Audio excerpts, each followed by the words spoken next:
आज आपण इन्स्टंट डोसा बनवणार आहोत. तर त्यासाठी आपल्याला रवा लागणार आहे. 2 पेले रवा घालून घ्यायचा आपण जारमध्ये, कारण हे थोडं बारीक करून घ्यायला लागेल आपल्याला. तर त्यासाठी मी मिक्सर जारमध्ये हे घालून घेतलं आहे.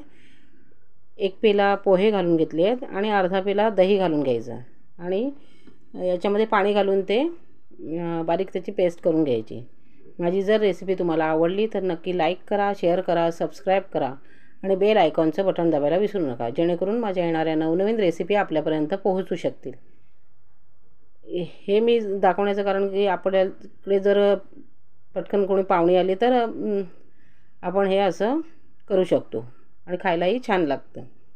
अशा प्रकारे आपण हे मिक्सरमधून बारीक करून घेतलं आणि त्याच्यामध्ये जेवढं पाहिजे त्या प्रमाणात पाणी घालून घेऊन आपण अर्धा तास ते बाजूला ठेवून द्यायचं. त्यानंतर आपण त्यासाठी लागणारी चटणी करून घ्यायची. तर चटणीसाठी अर्धा नारळ मी खोवून घेतलेला आहे, ओला नारळ आहे ते, आणि 7-8 लसूण पाकळ्या, 4 मिरच्या, कढीपत्ता त्याच्यामध्ये घालून घ्यायचा, मीठ घालून घ्यायचं, अर्धा लिंब पिळून घ्यायचा आणि पाणी घालून ही बारीक पेस्ट करायची.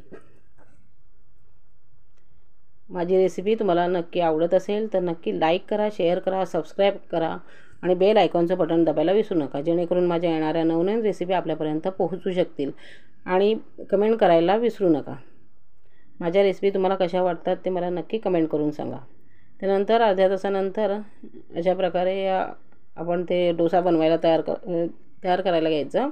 तर त्यासाठी आधी आपण याच्यामध्ये मीठ घालून घ्यायचं आणि इनो घातलं आहे मी 1 पाकीट. इनो घातल्यानंतर त्याच्यावर थोडंसं पाणी घालायचं आणि ते सगळं मिक्स करून घ्यायचं. हे बघा, पाणी घातल्यानंतर ते फुलतं, मिक्स करून घ्यायचं. त्यानंतर आपण जी चटणी केलेली आहे त्याच्यासाठी तेल गरम करून त्याच्यामध्ये राई घालून घ्यायची.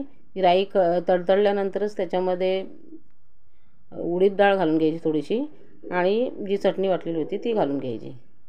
अशा प्रकारे आपला इन्स्टंट डोसा तयार. माझी रेसिपी आवडली तर नक्की लाईक करा, शेअर करा, सबस्क्राईब करा आणि कमेंट करा. थँक्यू.